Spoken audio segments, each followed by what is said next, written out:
In realms long forgotten, there are tales of the Forest Kingdom, a place of honour and chivalry, known to some as the Land of the Purple Dragon, but known to all as Cormyr.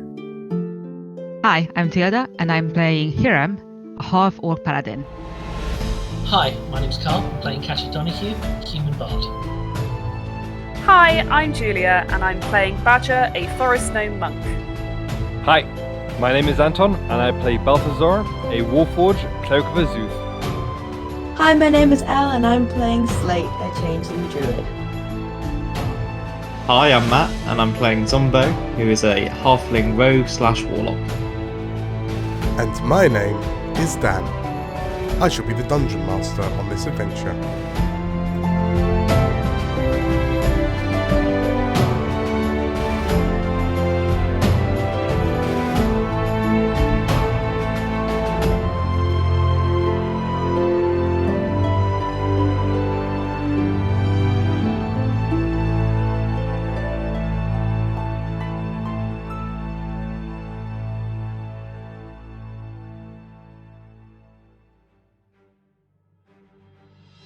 Hello, everyone. Hello, indeed. Hello. How are you on this beautifully dark winter evening? Well, speak for yourself, Dan. Yeah, true, very true. And it's getting All nice good. and spooky out there with Halloween on the way. It's very spoopy. Very Is that spoopy. why your hello there's are getting creepier and creepier every week? Yeah, I'm just kind of building up to the main event. What you gonna do for Christmas? I know, right? Oh, the beer comes out in full force. You need to have a It will white be. beard. It has to be hello ho ho, because that's part of. Inspiration for Slate. Right, shall we jump into it? Yeah. Beautiful. Well, in that case, without further ado,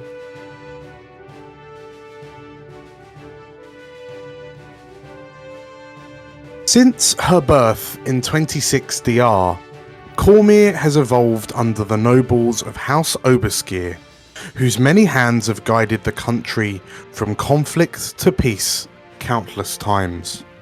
Feltharn Oberskir, Ismella Oberskir, Azun Oberskir V. Whilst not all of Cormyr's rulers have been altruistic, there have been enough kings and queens with good intent to ensure the nation's loyalty to the crown. Therefore, Cormyr finds itself in a precarious position. The country is divided, torn between those who stand loyal to King Ezered and those who stand loyal to the former queen, Raedra. Outright conflict has not yet manifested, but there are those that worry that Ezered's strong-arm stance on the separatists accelerates the nation to violence every day. Some point to the Warhounds and accuse them of being the catalyst for this troubling time, but perhaps the Warhounds are Cormyr's best hope for peace. Damn right we are. I would say so. Very good. Ungrateful people.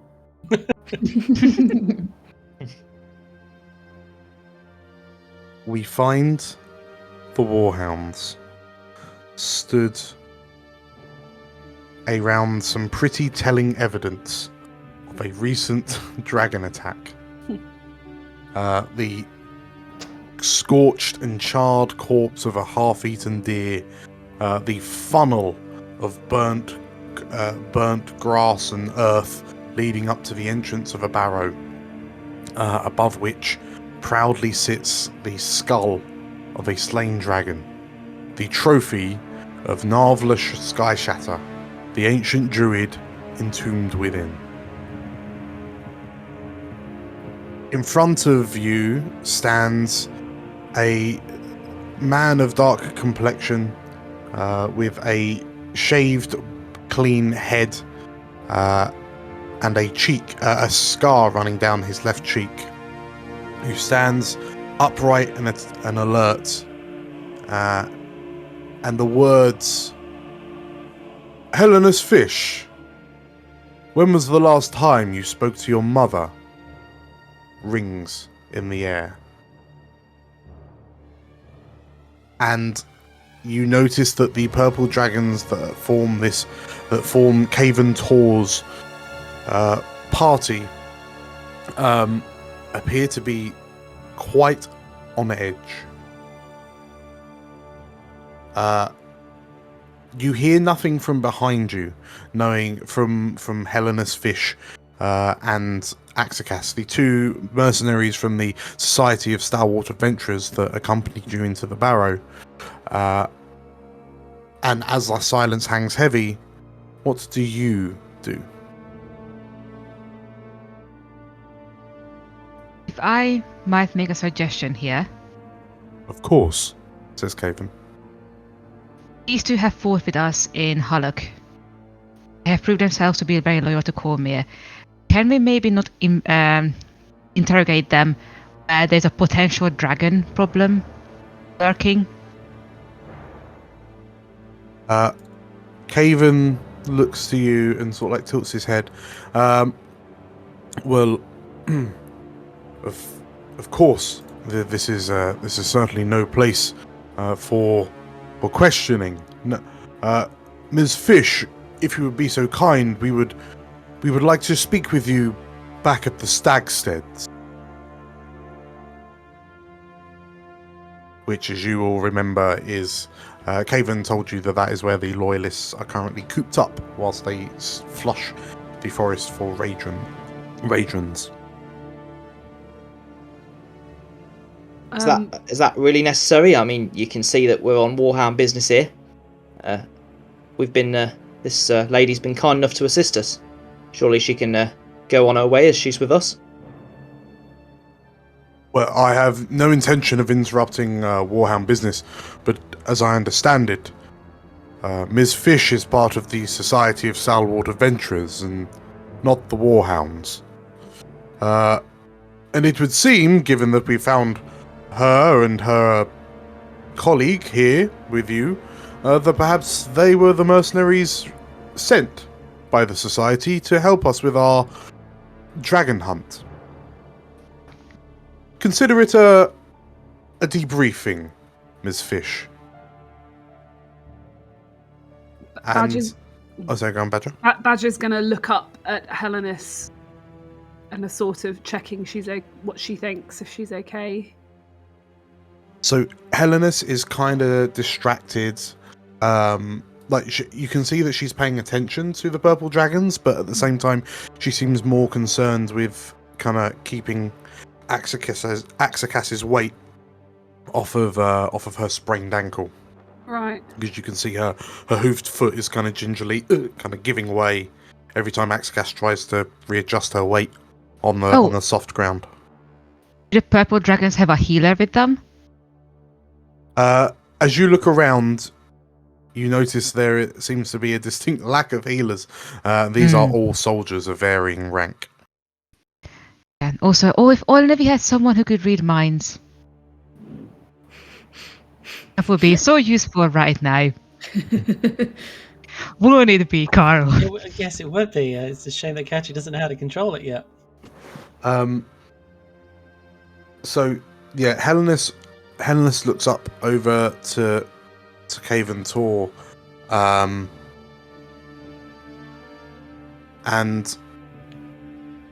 like she looks to all of you, and this grim expression kind of spreads across her face, where she realizes that things are a little bit tight, and she I'm happy to come as long as I can bring my colleague here with me. She's injured, you understand. Caven tilts his head down ever so slightly, and there's this kind of sorrowful, regretful expression that kind of licks across his features for a moment, and he looks to the Warhounds. I assume that, given that this business is finished, perhaps you could look after the Tiefling Mage. Ms. Fish, we would be much appreciative if you were to come with us alone. I think Helen has made it quite clear she wouldn't come without Ixocas. Well, Look, would you mind horribly if we just accompanied you back together? you're planning on heading to the Stagsteads? We can take a detour at this point, I think. Just to clarify, yeah, on the looking around, so you are currently at Narvler's Barrow.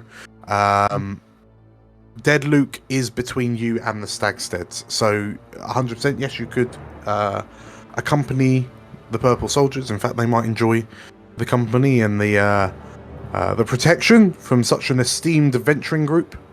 And then, yeah, so you know that you would head to Dead Luke and then begin heading down the Starwater Road in an eastern direction, or southeastern direction, beg my pardon, and that will bring you pretty much to the Stagsteads. At that point, you know, if you carried on and then carried further along the Starwater Road to the east and then kind of kicked off to the north, you'd end up at Fort Lysera. But yes, Caven turns to you and absolutely, I would be more than honoured if the Warhounds were to accompany us. These woods are a tad more dangerous than they usually are, thanks to the current climate. And how long do you reckon your questioning of our friend here would take? We're eager to be on our way.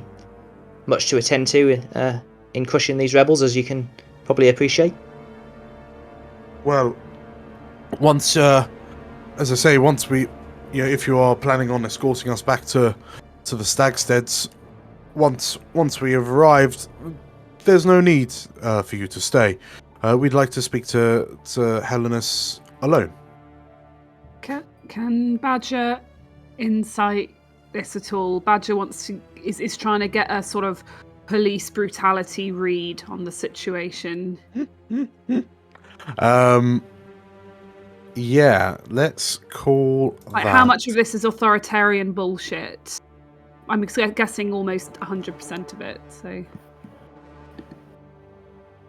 It's a 12. 12. Okay, so, whilst Caven's tone is polite and, you know, it's almost like he's... Well, whilst it's polite and calm, you can sense there's a sense of, you know, forcefulness behind his words. Coupled with the fact that the purple dragons are not at ease at the moment. You can see that they're all kind of like they're stiff. You can see their shoulders are slightly raised. You can see some of them kind of their hands kind of fidgeting across the pommels of their blades in their scabbards. Some of them kind of looking nervously to one another. By all means, we'd let you have your private chat, but you know our business with Miss Fish here ain't concluded either. So we'd like to wait around to the end of the questioning, if that's all right, and then we can take her with us when we go. That wouldn't be a problem, would it? Your business? Well, we've teamed up on this here dragon hunt, haven't we? And well, we haven't found the dragon yet, or we found it, but it got away. That's troubling. Caven looks at you. There's a ripple of kind of frustration across his face. Somebody roll me a persuasion check. Ooh. Or a deception, if you'd rather roll a deception. If that was a fib. I suppose it wasn't, was it? It's not technically a fib, is it? No. A little bit of a fib. Well, A little bit misleading. well, what would you like me to roll, Dan? What would you like to roll, Zombo? I suppose he is being... Yeah, I suppose he's probably being slightly less than honest, so... Okay, so let's go for a deception. 20. Yeah. Okay. Caven, takes a breath as you schmooze him a little bit, and of course, for heroes such as yourself, of course. I don't expect the questioning will take all of that long, Ms. Fish. The Alphons are usually quite quick. Okay. Catcher sort of steps up. It's like, my Lord Tor, would it be better if you, and she cast suggestion, wouldn't it be better if you allowed her to remain in our custody for the time being while you return to the tavern?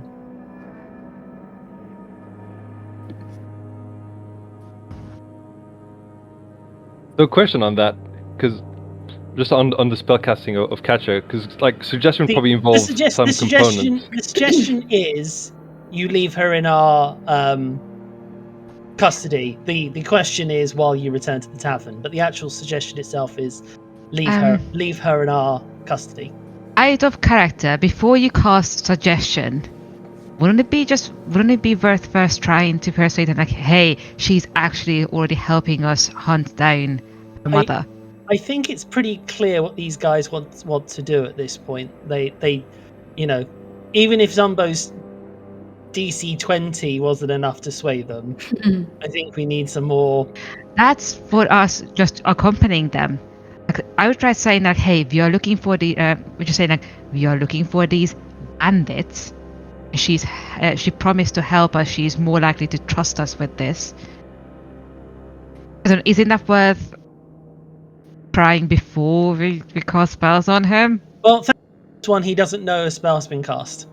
Okay. Like, this is definitely, the spell doesn't say that they're aware of it. So if this fails, it's just a suggestion that didn't go anywhere. Dimdan. Yeah, just on spellcasting, because spellcasting would take like 6 seconds. It's an action, and like spellcasting sort of involves, I think, verbal and material components being used. So is that a thing, or is that not? Which is where the home rule for Katya has come in. That all her stuff is psychically based. Oh, so I got she doesn't require. So I think Eleanor wanted to say something. Yeah, go on. I was going to say, I'm just asking for clarification. Is this just basically like a hostage situation? So yeah, the dragons look like they want to take in Hellenis, and they're not going to take no for an answer. But just they're going to take her to Alphons as well, which are mind readers. Did we tell Hellenis where her mum is based? We did, definitely. She knows where she's based because she was on her way to see her. Right. Okay, that's fine. That's all I need to know for now. And how many of them are there? There's 1, 2, 3, 4. You're not fighting them. Come on. I'm just counting. I know you're counting. Can I ask? What kind of possessions have these guys got on them? Who? Sorry. The purple dragons and the crew, the posse. So I mean, like the recruits. So the recruits down here, they've got like sword and shield.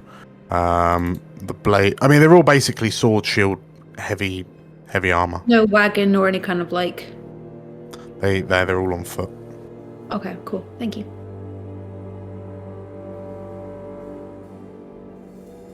Dimdan, can I be taken to the page? I think I'm on the map. Oh. Beg my pardon. Oh. Just pull you all out and then put you all back in. There we go. There you go. Actually. So, Katja, what was your suggestion? How about you leave Hellenis under our care and you return to the tavern?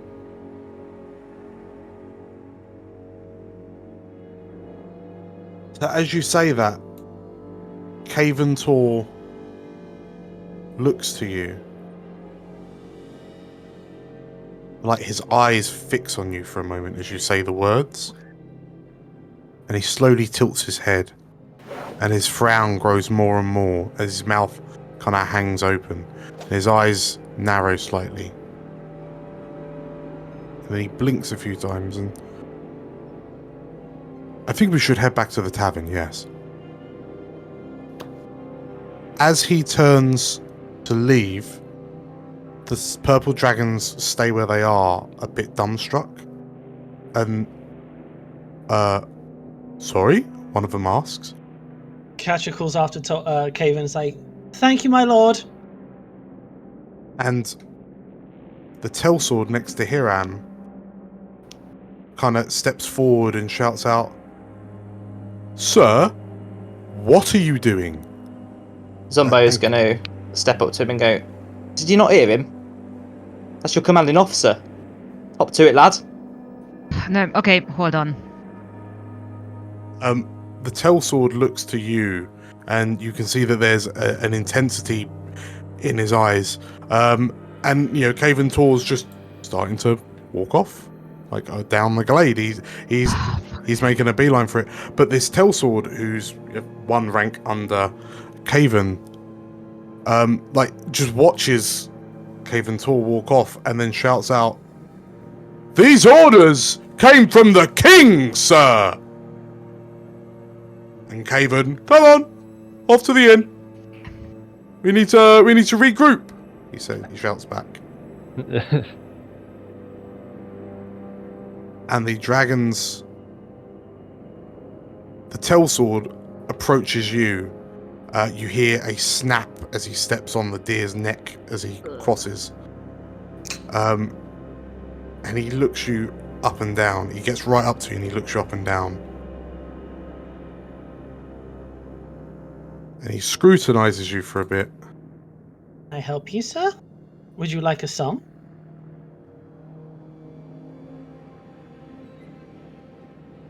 And he looks to, like, he turns to look at the rest of you and, "Come on," he says. "Let's find out what's gotten into the commanding officer," he says. And the purple dragons begin leaving the glade. Catcher lets out a little breath like, "Oh, sneeze." And the dragons kind of look at you over their shoulders as they leave. Confusion visible. At this point, do we know that Catcher can do this? Particularly, I mean, she doesn't really know she's done it either. She just In which offered him a case, we are going to suggestion. be also just as surprised. Wow, that was a close one. I think Try 1, this. 2, 3, 4. Oh, 1, 2, 3, 4. In response to your question, Tilda, let's have a Arcana check. Oh. Sorry, I would say that probably Slate 14. wasn't really persuasive. actually paying attention. Yeah, okay, that's fine. Their own world. Two in character. Katya, Okay. that was amazing.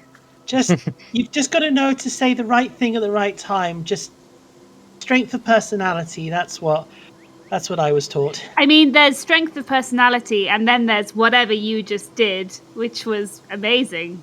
I just gave him a better suggestion. Was It it was though? amazing. I'm not sure it was helpful. Hiram, you know that there's something up with Katya. There's more to her than meets the eye. You've seen it on multiple occasions where, like in your time together, where Katya's said something, and then something very peculiar has happened that you would normally expect to see from a wizard or a sorcerer or a cleric or something like that. You've seen people take injuries and then seem better because Katya's told them to get up or like walk it off. Zumbo, you outright know that weren't normal. Like there was, you feel like your forehead feels warm, Zumbo. So all of a sudden it feels very warm. Like your ears are tingling. as Katja was talking to the Tellsword. And given your profession, Zumbo, you know that all of these perps, all these purple dragons, to willingly turn down an order seemingly from the crown itself is like that. Like, if perps are going to do it, they ain't going to do it that brazenly. Yeah, does that work on like anybody? What you just did, like judges, customs officials, jailers, you know, because that is proper Andy. That Not everyone reacts the same way. It was very handy in when I used to do shows and stuff for the troupe, just getting extra tips out of people. Doesn't work on everyone. I remember me and Badger once did an experiment with it before that star fell. It didn't work on you. So no, it's just yes. Sometimes you've just got to be able to say the right thing at the right time, and people, people see the sense in it. Badger, you notice your tattoo begin to glow, and there is a sense of concern that spreads. You feel it in the back of your head, and it seemingly kind of runs down your spine. What? It is a feeling you've felt a few times before when Yeah. Azrad has seen something he disapproves of. She's just like, well, what is it? We'll talk later.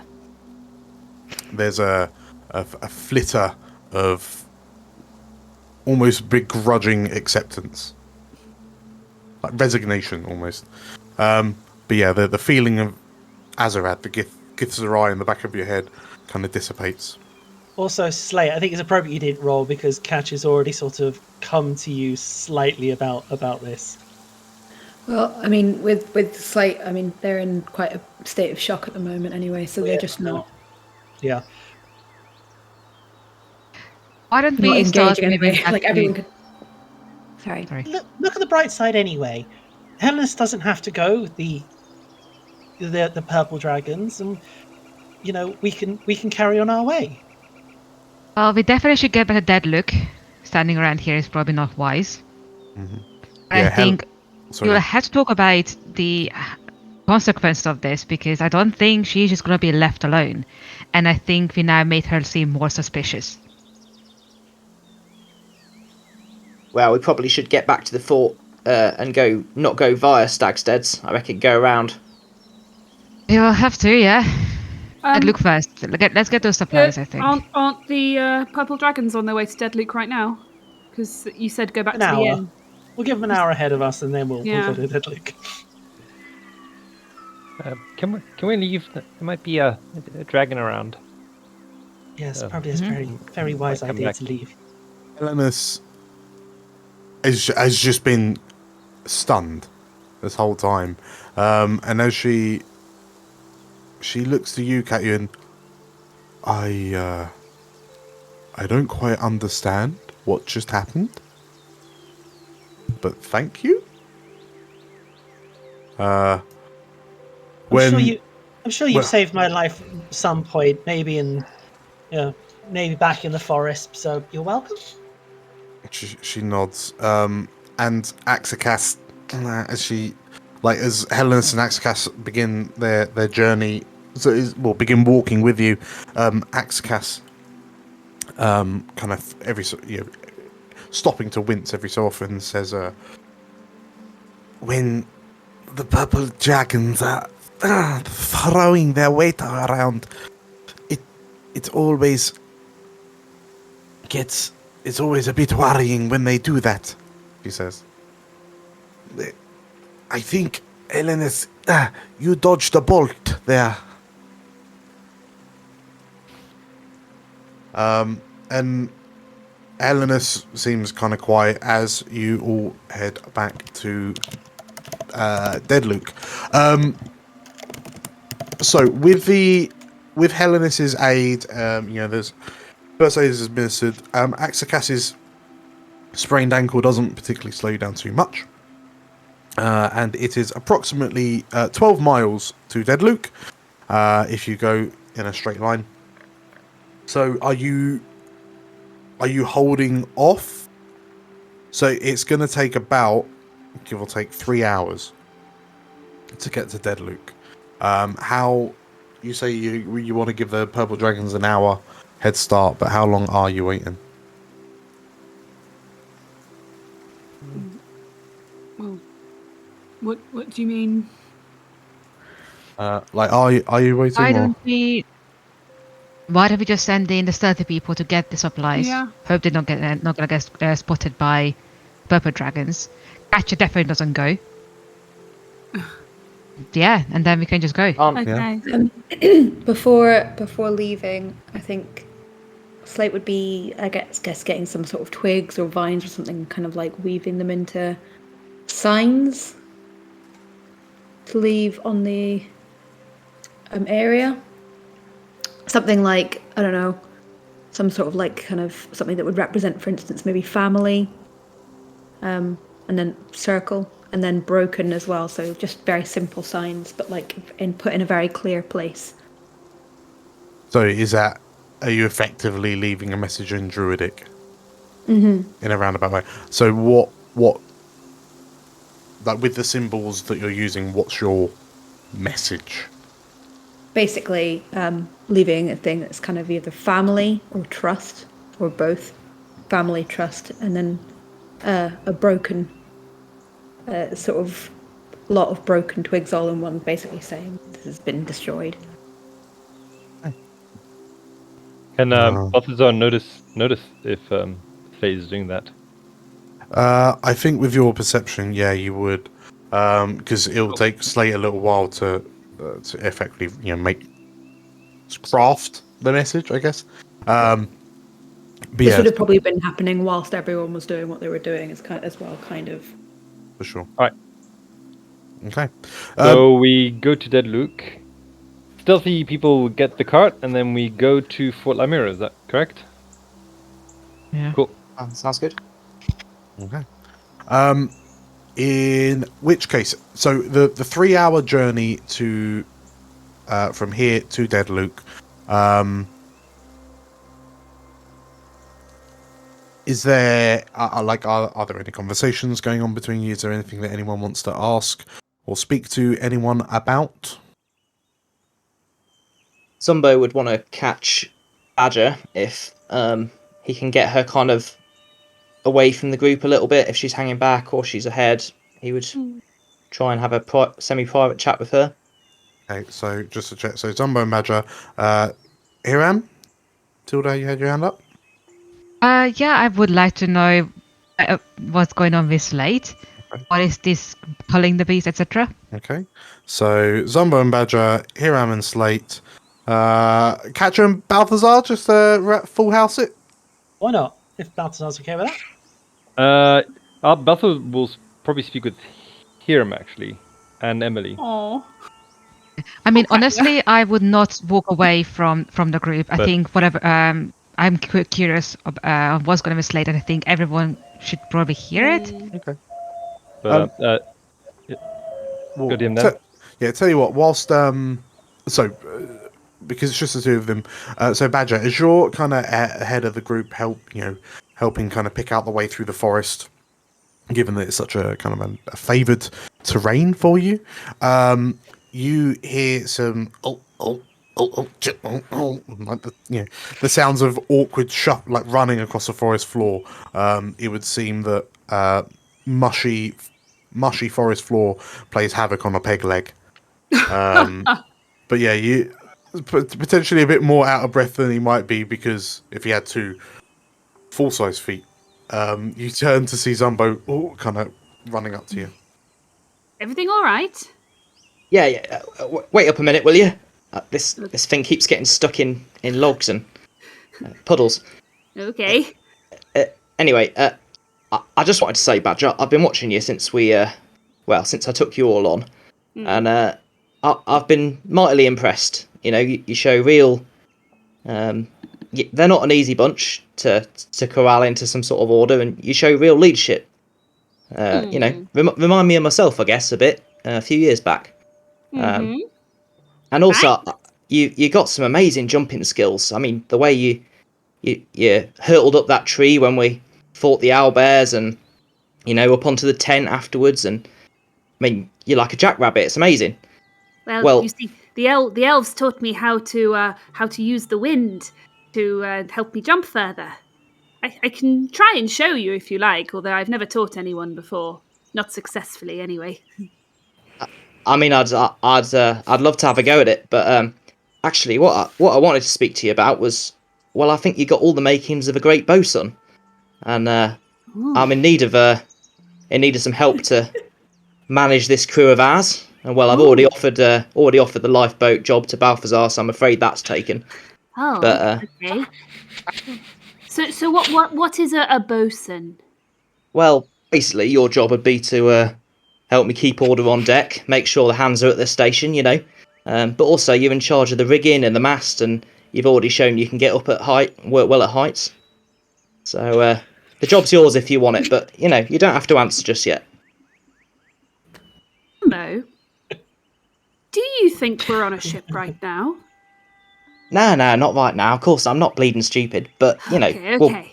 we'll be on a ship at some point, right? When we get my ship back, and I'll need a bosun because my last one, well, he's indisposed. Right. Well, it does make sense that when we're on a ship, you would be captain of the ship because you've got sailing experience. So I suppose that makes sense. Yes. Yeah. I mean, captain job's taken. I'm afraid. I'm sure you'd be great. You've got potential. Maybe. Oh, I don't know anything about captaining a ship, so bosun it is, I suppose. You'd be amazing. Yeah. And Thank you. if you're nervous about it, I can show you the ropes. Don't worry about it. You can learn on the job. Good one. The ropes. It's very good because there's ropes on ships. I like it. Okay. Yes, I'll bear it in mind. Thank you for your contribution. Yeah. My pleasure. You've already got inspiration, so you can't have it. You can't have it again. There's too much inspiration. Okay. I had to mute myself for laughing. So, Hiram, you watch kind of Zumbo kind of retreat back into the main group.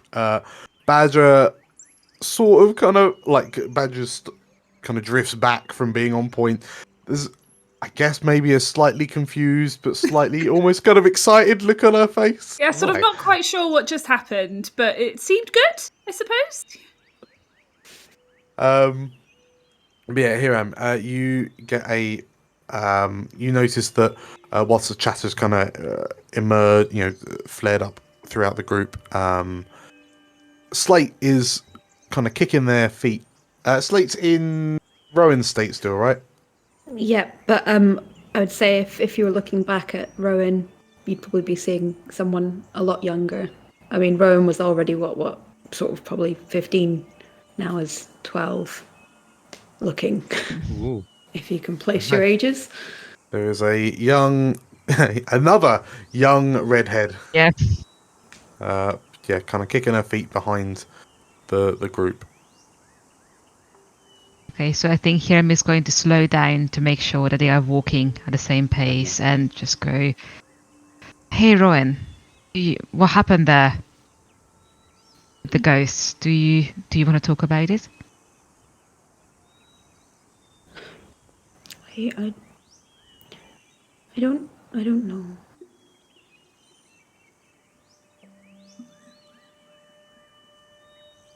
Everything's... It's just confusing at the moment.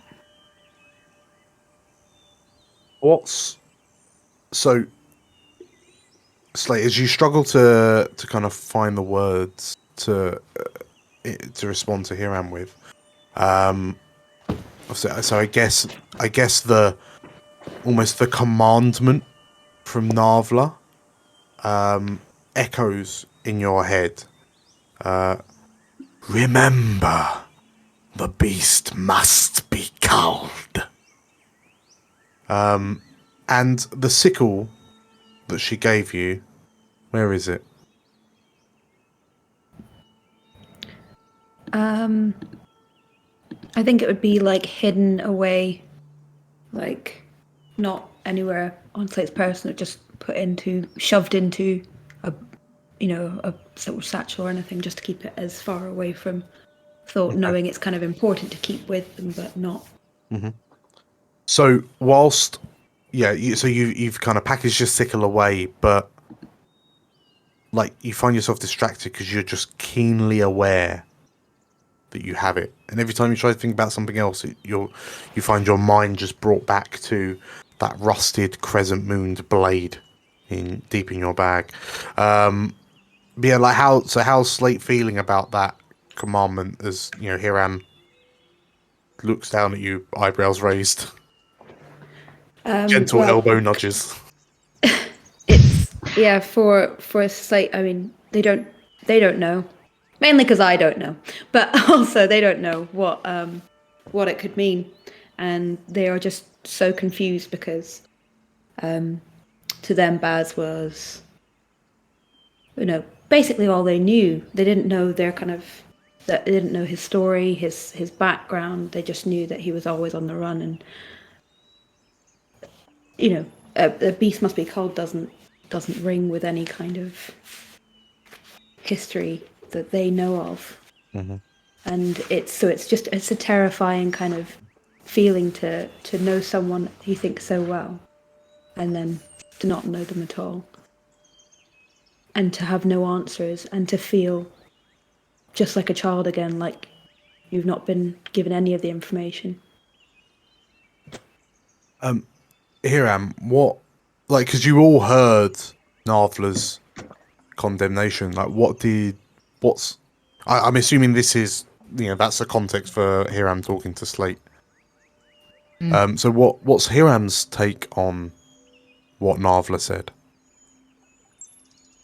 Actually, I think Hiram is going to try to voice it out loud, and he actually stops and puts a hand on his shoulder, like, "Hey, listen to me for a second. This looks like a very personal matter, and it looks difficult and dark, and I'm not quite sure what's going on, but I just want you to remind you that we are here to help you. You were there for me when my family was taken, and you helped me through a lot of problems.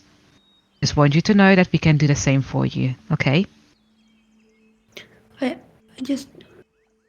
don't know how you can help, and I don't know where I don't know what it all means. I just want to. That's okay. Don't have to know at the moment. If anything else, we can all figure it out together. There is no rush. When you feel like you need to deal with it, let us know and we will be there for you, okay? Okay. And in like the tiniest voice, Rowan will look up to Hiram and say, Can you take this from me? I don't know what to do with it. And I don't want to have it. I don't want to think about it anymore. And then get the sickle out. Well, not get the sickle out, but get the bag and kind of just go like that and just like look away. Of course. And Hiram is going to take it and put it in his bag. I suppose it fits. Hiram, as your fingers wrap around the handle of this rusted, old, battered sickle. It's still in a bag. It's still in a bag. I'm not touching the actual sickle. I want to be very clear on that. Oh, it just got rolled out of a bag, didn't it? Actually, I thought we handed her the bag. Yeah, I just handed an open bag to be like, well, don't take the bag, but take the thing. Oh, okay. If you try and take the bag, she will hold the bag and go, "Oh God, time to get bag." possessed, I suppose. Let's do this." What's wisdom? A wisdom saving throw. That's a 6. Oh no, sorry. Nice one, yeah. Yeah. Hiram, your fingers wrap around the hand of this, so it's like it looks like a you look at it, I mean, this looks like a gardening tool that's just been left out in the wild. Well, looks like it's been left in a barrow for a very, very long time. You know, the wood is rusted, the wood is rotten, the metal is rusted. But as your fingers kind of wrap round the handle to lift it out, you suddenly feel like it's like your world suddenly tunnel visions onto the bag, like Slate's bag, and you find your fingers kind of involuntarily wrapping around the wood, and you can almost feel like the mulchiness of the wood starts to give way as your fist clenches tighter and tighter. And Slate, you hear Hiram's gloves, like leather gloves, start to creak and squeak as his hand wraps tighter and tighter. And Slate, you watch as Hiram's head looks up at you slowly, and you notice that Hiram's pupils are pinpoint. And Hiram, you have the urge to take this sickle and run it through Slate's gut. Oh no, let's not do that. And Slate, you watch as Hiram starts baring his teeth, breathing heavily, almost looks like he's becoming more hunched and bestial by the moment. Hiram, what do you do in this enraged state? You feel like you have to destroy something. What's the first thing you destroy? The fingers holding the sickle. The bag. I want to break my fingers that are holding the sickle. What? Okay. I will let go for sure. Okay. You. So Slate, you watch. In seeing this, is there like any way of kind of maybe like dispelling magic or anything? Seeing someone, is there an anger? Yeah, are we all seeing it, or is it? Have we all seen it? I think. Is it? So because Slate was at the back of the group, and obviously they stopped to kind of do the bag stuff. So that you as a group have carried on slightly. You're maybe about 20 foot away before you've turned around and realised that Slate and Hiram have just stopped in the forest. And Hiram looks, as you turn around and notice, it looks like Hiram's about to knock Slate out.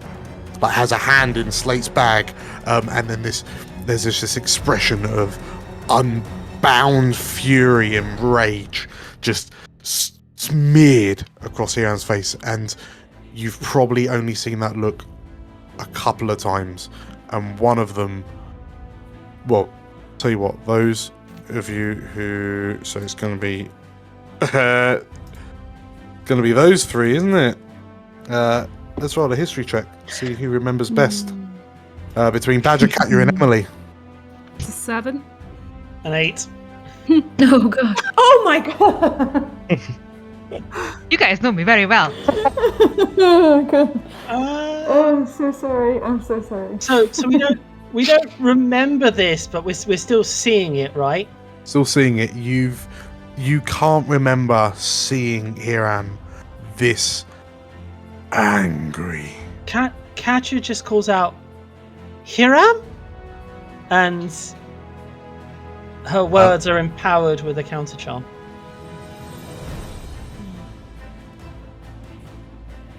Oh, I like that expression, Dan. Oh, that makes me feel.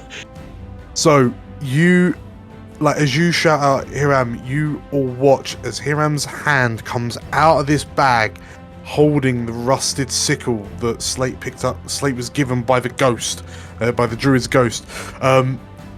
And like Hiram seems to pull back, but then like his other arm reaches across and you see it grab the little finger of the, and Hiram just,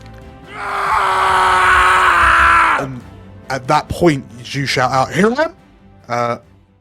Hiram, you stop, and like your finger is bent back, and you, as you suddenly feel the pain of your joint. It's not broken, but like you pulled it a long way back, and you sit and you drop the sickle and it hits the ground, and like you feel drained. At that point, I don't think I should touch this. at that point, Rowan would. I guess there's been some damage done there, right? You didn't hear a pop or a crack, so Hiram didn't successfully crack his own finger before Catcher. Okay, I think Rowan will still try to cure whatever, just as a. Oh no. No. Well, so you. Should have put back to Yeah, so you. health. Thank you. You put some because it's sore, right? So you start to you pump some healing magic into Hiram, and Hiram, as you some of your memories start to flood back, and the two of you look at each other, and it dawns upon you almost immediately that Slate, that didn't happen when you picked it up. I'm so sorry. I don't. And then I'll run to the sickle and just look at it and go, and try and maybe even bury it. Just try to do something with it whilst I'm doing it. Just pick it up and just start digging into the ground with it. Okay. So yeah, what's everyone doing whilst you watch? You swear Rowan's a bit younger.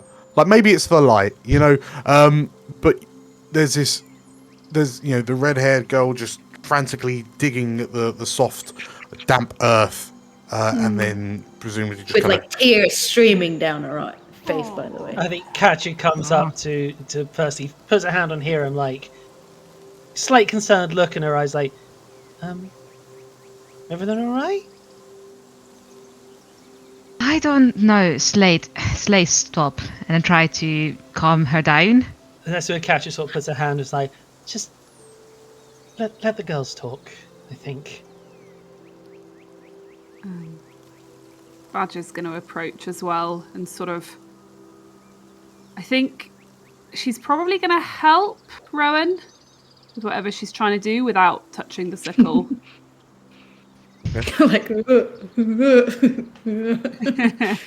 Well, no, she's just using her mover cantrip to kind of create a little divot for the sickle.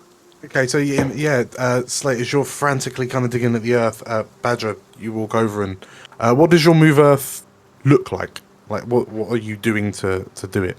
I think she just kind of makes digging motions in the air, and the ground where she wants it to happen just kind of starts gently moving out of the way, as if it was her hands. Okay, so you watch as this kind of forest ground is sifted away almost as if it were sand. And as you watch Badger kind of gently moving her own hands from side to side, Catcher, you're stood next to Slate, who seems a bit inconsolable, and then just at her, Slate, I'm guessing you're on your knees, just in front of Slate on the floor. This sickle. So, what are we doing with this then, Rowan? I don't know. I just we need to go, and this is just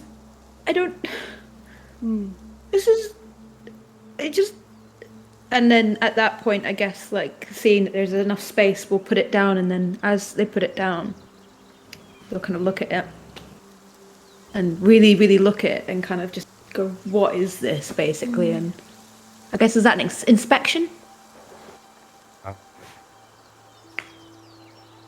Yeah, let's do a. Well, The Arcana. so it's a sickle, right? So I think what we're really asking for is an Arcana check, because we're trying to figure out why it just tried to make Hiram try to kill you. Which I suppose is the more imposing question in this moment in time. Okay, so rolling a 4, you just don't know what this thing. You don't know what it is. You don't know what it does. All you know is as you look at it and your eyes wild as you try to fathom what's happening. And then as you in that immediate moment, who do you look up to, Catcher or Badger? Well, Badger was the one who just asked, so Badger would be the one. That, As you- especially because Badger just moved the earth, would just be like, I don't know what to do with this. I don't know. As It's you evil. It seems evil. So as you look up at Badger, behind her, about 40 foot away, you see a human feminine figure wearing a dragon skull just look at you across the forest. Rowan will scream at that point and jump back. And yeah, those of you who are close by, as you see Rowan react, if you turn and look, what's she screaming at? What is it? The woman with the it's her. She's there. She's there. She's there. I don't know what to do. Catcher puts a hand on your shoulder, and she's like, "Just trust in us. We'll keep you safe." At that point, I'll just kind of look at the dagger, at the sickle again, and just say, "Am I supposed to keep? Do I have to keep? I don't know."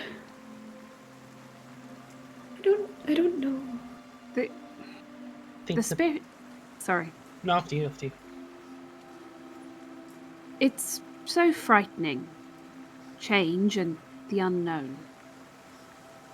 The spirit back in the cave seemed to choose you, but it's just as important that you get to choose too.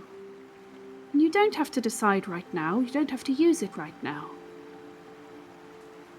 But maybe we could keep it safe somewhere until you know what you want to do.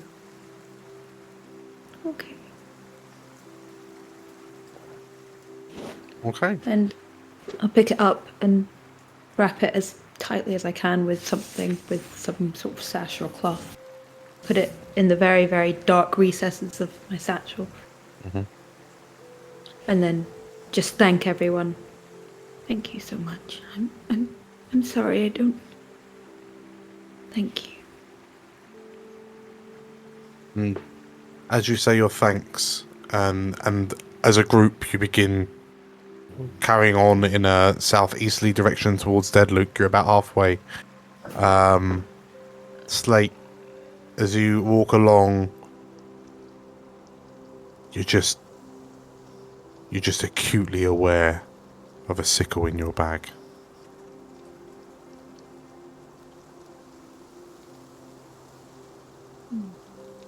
So 3 hours come and go. 2 hours come and go, and it dawns on you that the purple dragons would have arrived at Deadluke by now.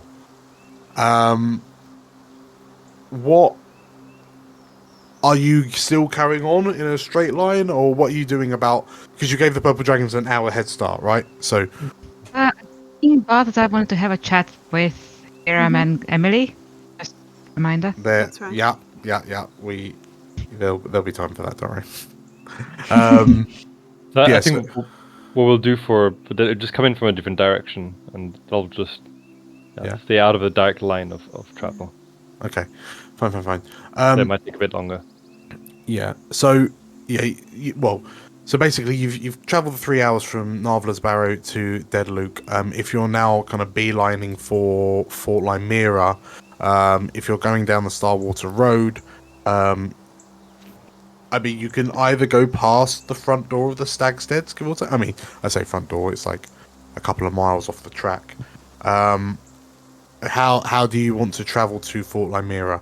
Because you'll have a cart with you, right? So, I'd imagine that we're trying to avoid that for now because we've got one person that's been agreeing to our not having taken away Hellenis, but the rest of them might just be like, shouldn't she be here? So I feel like we're gonna invite danger if we go straight past Stagstead. No? So I think the best way is we come in to Deadlook from a different direction. Yeah. Then 2-3 stealthy people get the cart, and then we'll just meet further down Stallwater Road and just Okay. travel down. Because the purple dragons aren't going to be coming up our way from Stag's Head to Deadlook. They'll be going the other way, so we're not going to cross them. We haven't got any way to pull the cart. Balthazar carried it to Deadlook, didn't he? So if it's Oh. like Two, if it's three like people- me and Badger sneaking in, then we're not going to be able to pull a We're cart not full going of to be able to supplies. pull it out. And I No. think Slate's probably too traumatized Ooh. to turn into a draft horse. Slate, you could be a draft horse, Slate. I think it would be at the suggestion of people just being like, you should do this, rather than Slate coming up with anything at the moment. Yeah, fair enough. I mean, I'll give you quick access to your tokens. But there might always be a horse to purchase. Nah. Why purchase a horse when you could be a horse? That's my motto. Yeah, Yeah. you'll suggest it to Slate if, Okay. if they feel up to it. So yeah, how's Slate feeling about being pack horse? I think Slate would rather be a horse than anything else at the moment. Hey, Slate, what a long face. Oh. Oh. DM loses inspiration.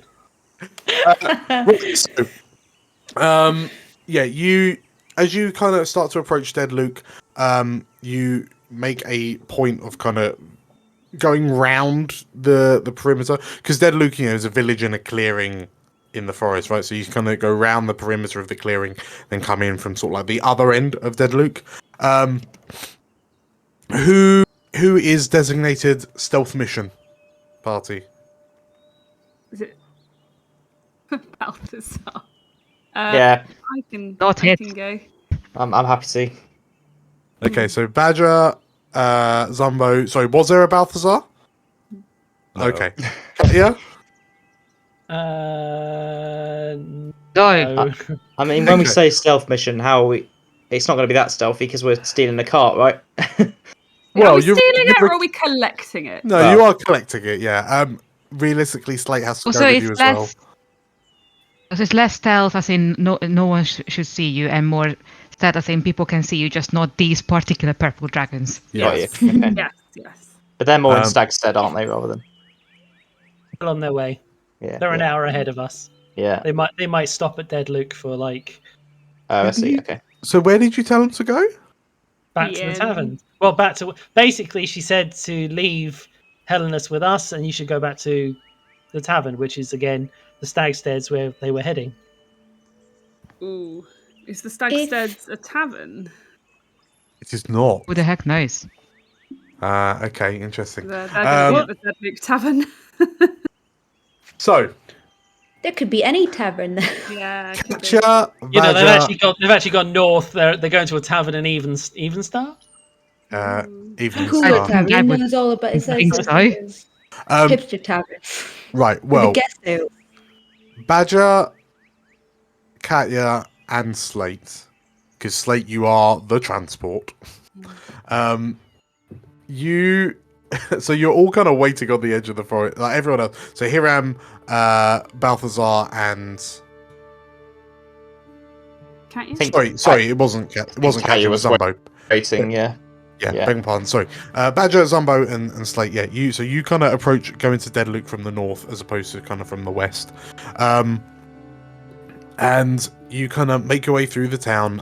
By this point, because you left at like 4:30 a.m., so it was 7:30 by the time you got to the Barrow. You were there for about half hour, so it's about 11 o'clock, right? Late morning.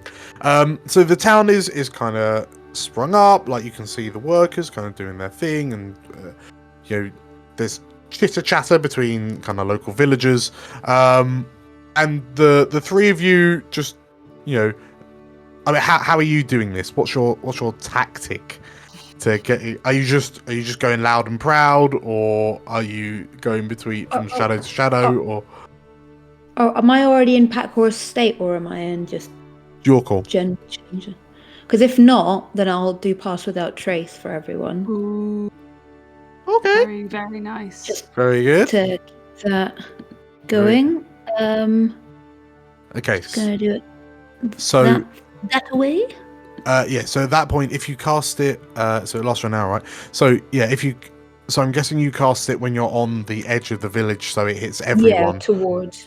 And I'm guessing everyone else is rendezvousing on the southeastern edge of Dead Luke, like the southern edge. Okay, cool. So, Catcher, Balthazar, Hiram, as you kind of sneak round around the edge of the village. The other three of you kind of boldly stroll in. And so, like, as you're walking along, you're just almost trying to kind of be unassuming. And some of the villagers kind of look over in your direction and kind of make pulling faces at troublesome adventurers traipsing around town. Oh, no good. It's only trouble when an adventurer comes into town. That sort of thing.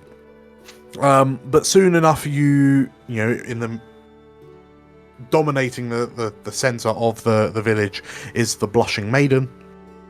And your cart is in the stables off to the side. Yes, Badger.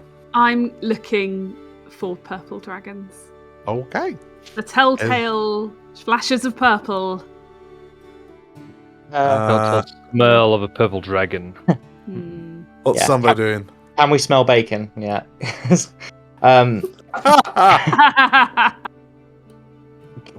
it stretching minor illusion a bit to use it to change our appearances? Yes. Slightly. Okay. All right. Yeah. So if nothing else, it's a static image that goes translucent. Have you got minor illusion as well? In it. We should both do minor illusion just for funsies. You can do a bush that's moving forward. We'll do a Zorius thing of a little box. Yeah, we just cast it like 5 feet in front of us. We run up to it. We cast it ahead. Run up to it. With a horse following you, is that right?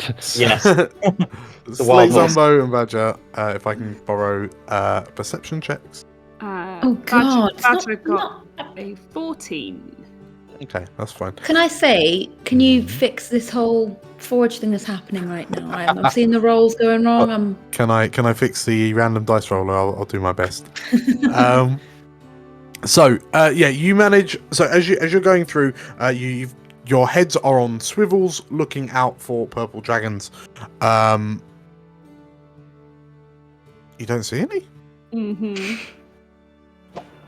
Well, coast is clear. Yep. You find the wagon that is horseless.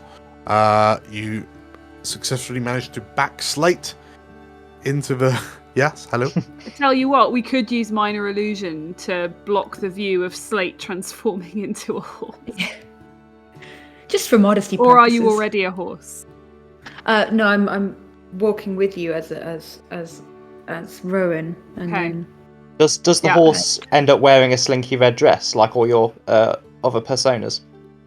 Interestingly, no. Slinky red dress. But yes, is Ameline special? Unfortunately. Okay. All right. In the stables, Rowan transforms into a pack horse, a draft horse, and you manage to rope her in, like rope Slate into the front of the carriage. Can I say this is the saddest looking horse there ever was? A quick is it a donkey? Horses never agree with anything.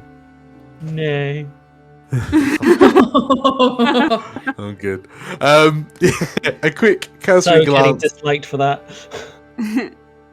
A quick cursory glance of the back of the carriage, and all the cargo is there still. No one's been pilfering it. So with a gentle minor illusion to make it look like it's not there now. That's are there any? Because it's kind of a mix of supplies, right? Are there any sort of clothing or any winter cloaks or anything we could throw over ourselves just to hide our? You'll be able. There'll be some clothes to kind of disguise yourselves. They're human-sized clothes, so they'll swamp you a little bit. You'll just look like little Jawas. I'm by Zumbo. I don't know about. With a gentle pat on the rump, you set Slate into motion, and Yeah, you succeed. Well, actually, just in case.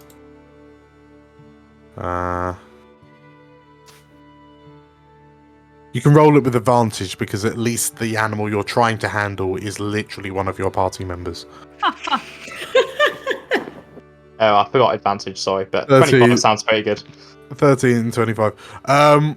Okay, yeah, so Badger, you managed to maneuver Slate, the horse, and the carriage out of the stables, and before you know it, you're trundling out of Deadluke.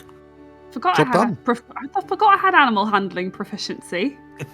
Finally helpful. And Catcher, Balthazar, and Hiram, you're on the edge of town. You watch as this cart kind of starts trundling towards you.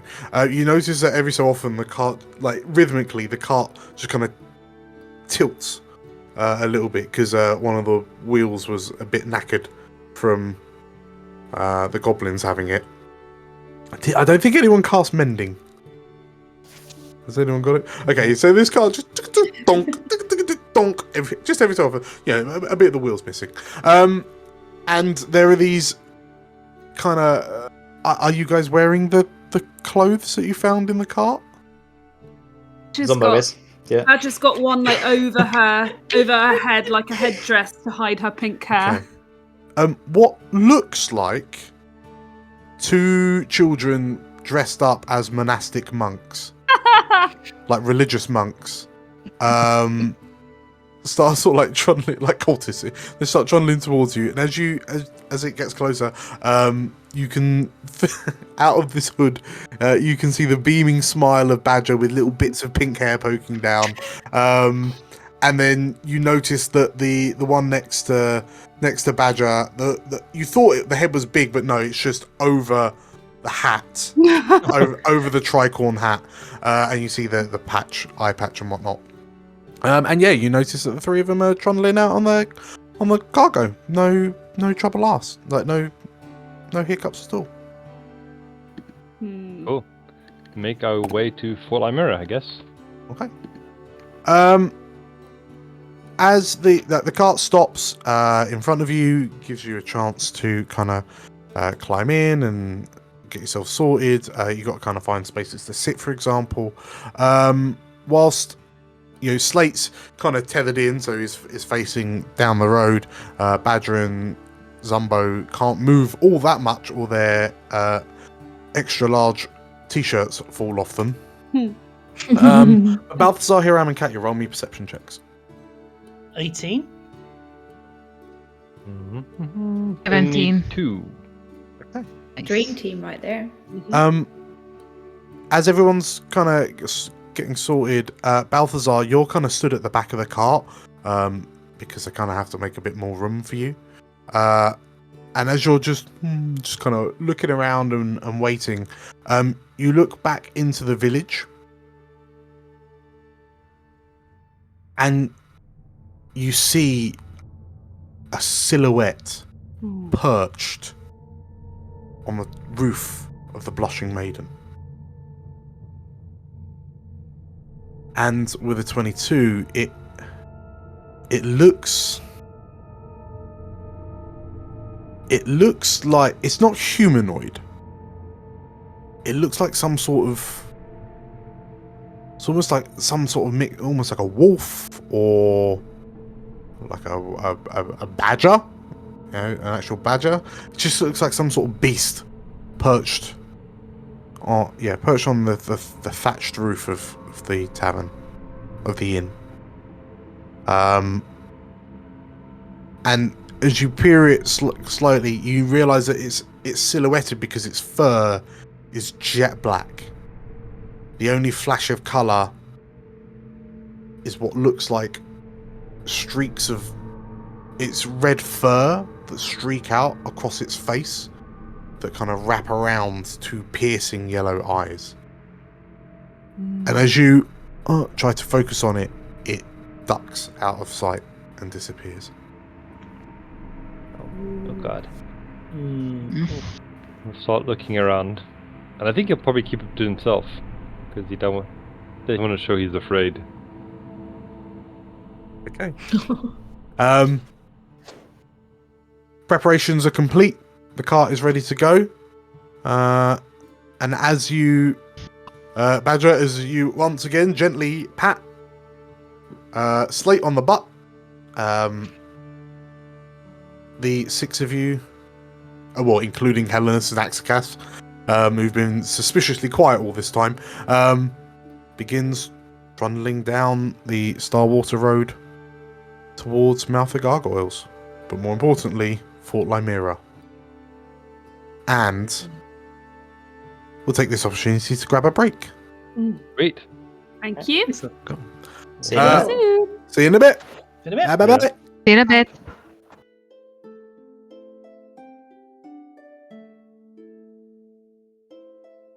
Thank you for watching. If you want to see more of our videos, click here. And if you want to subscribe to the channel, click here.